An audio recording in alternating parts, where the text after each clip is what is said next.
देखिए क्वेश्चन है, एक सुबह दो दोस्त कविता और रीता एक दूसरे से बातें कर रहे थे। यदि इस समय कविता की परछाई रीता के ठीक बाईं ओर हो तो कविता का मुख किस दिशा में थे। तो इस तरह के क्वेश्चन बनाने के लिए आज मैं आपको एक शॉर्ट ट्रिक बताऊंगा और दावे के साथ बोलूँगा कि आज के बाद आपको इस तरह का प्रश्न कभी नहीं परेशान करेंगे।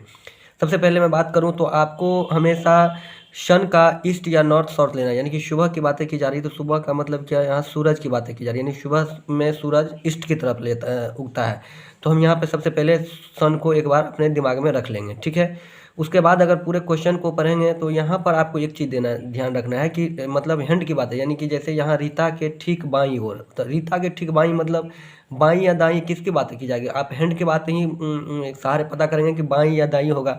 तो रीता की यानी कि रीता की हैंड की बातें की जा रही है, तो यहाँ से हम क्वेश्चन को सीधा बीच से उठा लेंगे इस तरह का। तो रीता के अगर ठीक बाईं और पूछ रहा है कविता का मुख, तो रीता की ठीक बाईं, तो आप सन का सीधा आप बाईं ले लेंगे। तो सन का अगर बाईं लेंगे तो सन तो ईस्ट में उगता है, तो आपको सन सूरज का ठीक बाईं लेना है। तो बाईं अगर आप लेते हैं तो देखिए अगर आप ईस्ट की तरफ आप रहेंगे तो ये राइट हो जाएगा आपका साउथ, और लेफ्ट हो जाएगा यानी कि बाईं हो जाएगा नॉर्थ। आप इसको अगर आप ठीक से आप देखेंगे मैप के जरिए या आप रिमाइंड करेंगे तो आपको इस तरह से होगा कि अगर आप ईस्ट की तरफ खड़े होते हैं तो आपका राइट साउथ होगा और लेफ्ट नॉर्थ होगा। तो सन, तो यहाँ रीता की ठीक बाईं यानी कि हैंड का जिक्र, आप जब भी इस तरह का क्वेश्चन देखें तो हैंड आपको देखना है कि ये बाईं या दाईं किसके आगे लिखा हुआ है।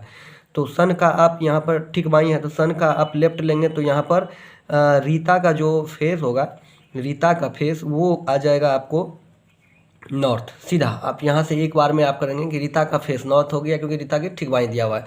तो पूछ रहा है कविता और कह रहा है यहाँ पर सवाल कि कविता और रीता एक दूसरे से बातें कर रहे हैं। तो लॉजिक सी बातें, जब एक दूसरे से बातें करेंगे तो कविता का फेस किधर हो जाएगा, सीधी सी बातें हैं कि एक दूसरे अगर उसका अपोजिट होगा तो कविता का फेस हो जाएगा आपका साउथ।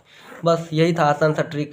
मतलब कि आपको सिर्फ हैंड देखना है कि किसके हैंड के बारे में बातें की जा रही है, क्योंकि हैंड का मतलब ये हुआ कि ठीक बाईं या दाईं, मतलब बाईं दाईं तो आप इसी से डिटरमाइन करेंगे ना कि किसका हैंड रहेगा। हैंड से पता करेंगे तो हैंड से आपको पता कर लेना है कि किसके बारे में बातें की जा रही है। उसका आप लेफ्ट या राइट ले लेंगे सूर्य की तरफ से। अगर यहाँ शाम रहेगा तो आप वेस्ट की तरफ से लेफ्ट या राइट लेंगे, और अगर यहाँ सुबह है तो आप ईस्ट की तरफ से लेंगे। तो इस तरह के क्वेश्चन को बनाने के लिए बस सिंपल सा यही ट्रिक था। अगर ये वीडियो आपको पसंद आया हो तो मेरे चैनल को सब्सक्राइब कीजिए, वीडियो को लाइक कीजिए और ज़्यादा से ज़्यादा शेयर करना ना भूलिए। धन्यवाद।